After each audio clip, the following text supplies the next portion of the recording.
boa tarde pessoal do YouTube, Facebook, Instagram, Twitter, WhatsApp.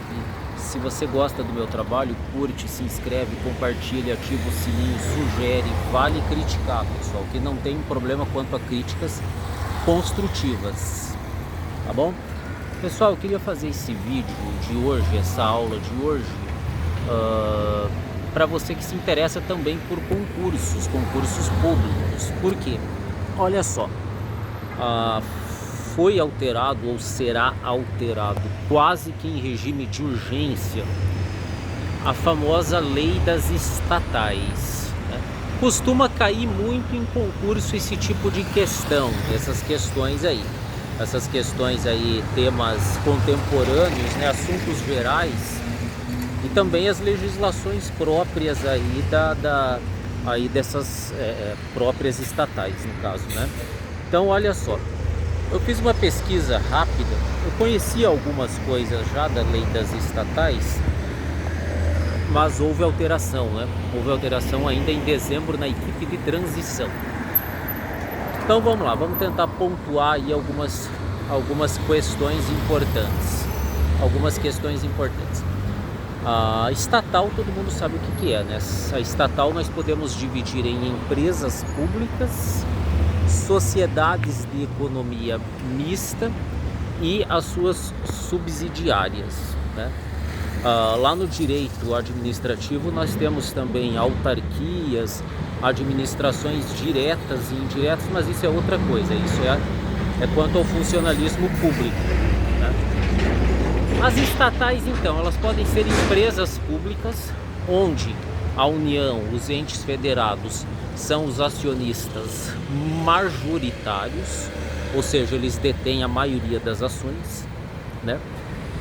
Banco do Brasil é um exemplo, Caixa Econômica é um exemplo, e dentre outras aí que são empresas públicas. Correios, se não me falha a memória, salvo engano, né? Correios, empresas públicas. As sociedades de economia mista é onde há um grande aporte de recursos públicos da União, dos estados, dos entes federados, e também há incentivo, investimento, ações de caráter privado, empresas privadas, que são diferentes de estatais, todos nós sabemos. E as subsidiárias são aquelas que recebem, às vezes estão em aportes, são empresas que indiretamente estão ligadas a essas sociedades de economia mista, ou no caso empresas privadas. São aquelas empresas que prestam serviços para empresas ou de sociedades de economia mista ou de empresas públicas. Um exemplo, professor, de sociedades de economia mista: Petrobras. Petrobras é um típico exemplo onde há muito aporte público e há grande investimento privado, né? Então nós temos a lei das estatais. Olha só, então vamos tentar entender aí que o novo governo fez e fará alterações importantíssimas, que servem sobretudo para o seu conhecimento geral e para quem quiser eventualmente ir prestar algum concurso. Então nós temos a seguinte situação: a lei das estatais foi modificada no governo Temer em 2016. Entre aí os muitos artigos dessa lei, alguns que são importantes, um que é importantíssimo é o seguinte: o critério técnico na contratação de servidores, de funcionário. Ou seja, sempre existiu aquela ideia de que nas empresas públicas ou sociedades de economia mista ou subsidiárias, onde fosse possível, se colocasse os amiguinhos do rei. Você não coloca por critérios técnicos de competência, de produtividade e de ganho. Você coloca aqueles que são aliados, parceiros seus. Ou seja, você abriu lá uma pequena empresa, você não começa a colocar por critérios técnicos e de competência. Você coloca o seu irmão, o seu pai, o seu amigo, independente dele ser competente para aquilo ou não. O que vai acontecer com a tua empresa? Ela vai começar a dar prejuízo, vai começar a perder.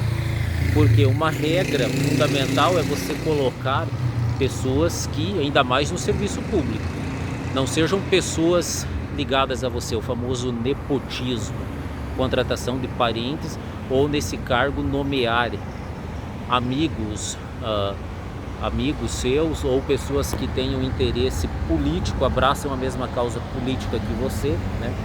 São congregados, correligionários, eles são militantes, eles são associados do seu partido, dos seus grupos, seus afiliados, seus apadrinhados políticos, né? A lei das estatais, feita pelo Temer em 2016, ela buscava dirimir essa questão aí, como dizia o Bolsonaro, ou seja, ela visava a contratar mais pelo caráter técnico e de competência. Com a nova lei da estatal, com as mudanças, essas mudanças, essa revogação da lei de 2016 e essa nova lei das estatais, essas mudanças na lei, vão permitir que apadrinhados políticos, amigos, pessoas com interesses no governo, muitas vezes escusos, a gente sabe, possam ingressar nessas empresas públicas, nessas sociedades de economia mista e nessas subsidiárias. Ou seja, revoga-se o critério técnico-científico e começa-se a contratar por questões políticas e ideológicas, apadrinhamento, os correligionários, que não é o nome mais certo, os militantes, né? As pessoas que, enfim, as pessoas que no final das contas são ligados ao governo, né? Abraçam a mesma causa política ou têm o mesmo interesse ou ideologia política que quem está no governo tem. Então a lei das estatais, veja bem, a revogação da lei das estatais vai permitir que não se contrate mais por critérios técnicos e de competência, mas aqueles que você acha que devem lá estar, normalmente serão os seus apadrinhados políticos, os seus companheiros de luta. Ok, isso começou, essa tendência começou a ganhar, digamos assim, corpo, a ganhar velocidade, quando foi nomeado ainda em dezembro para o BNDES, Banco Nacional de Desenvolvimento Econômico e Social, fundado em 52 pelo Vargas, que esteve recheado de problemas com corrupção ao longo do governo do PT, quando foi nomeado o Aloysio Mercadante para presidir esse banco. O Aloysio Mercadante, pela própria lei das estatais, ele não poderia ocupar esse cargo. Por quê? Porque essa mesma lei das estatais, ela prevê que quem participou de campanhas políticas teria um prazo de 36 meses para ingressar aí nesse tipo de contratação, nesse tipo de nomeação. Então eles alteraram a lei para 30 dias, tanto que agora em fevereiro ele pode assumir como presidente do BNDES, diretor do BNDES, melhor dizendo. Então essa lei veio para que apadrinhados políticos, companheiros de luta, que lá na campanha trabalharam para um determinado partido político, pudessem assumir esses cargos. É o famoso assim, se você me ajuda na campanha, influencia na campanha de diversas formas possíveis, a campanha, panfletagem, financiamento, apoio, marketing, seja lá o que for, depois eu te dou o cargo, é o toma lá da cá. A lei das estatais coibia isso, jogava esse prazo para 36 meses, que era a diferença entre você trabalhar nas campanhas e poder assumir um cargo aí nessas empresas públicas ou sociedades de economia mista ou subsidiárias. Com as leis alteradas em dezembro, passou para 30 dias para nomear o Mercadante como diretor do BNDES.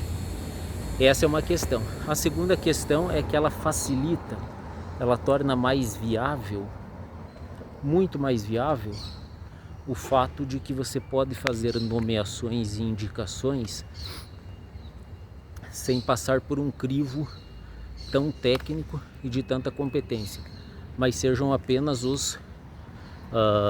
companheiros de luta, ou seja, não é mais um critério técnico, é um critério político, é uma indicação política, é o toma lá da cá. Quem perde com isso, obviamente, o país, o povo e tal. Essa é a famigerada lei das estatais. Não, famigerada não, era uma lei boa que tornou-se famigerada pelas mudanças que ocorreram e vão ocorrer. Então é a velha história, aumenta o Estado, aumenta o tamanho do Estado que nos controla, coloca os seus amiguinhos lá, pune os seus inimigos da melhor forma possível, como você achar melhor, e o populismo vem aí e os autoritarismos, os desmandos, as demagogias, uma espécie de coronelismo moderno aí está. Beleza, pessoal? Fiquem de olho, sempre com Deus, pátria, família e liberdade, todas as mudanças que vão ocorrer, que estão ocorrendo, tanto nas legislações, quanto aí na questão propriamente política e moral. Valeu!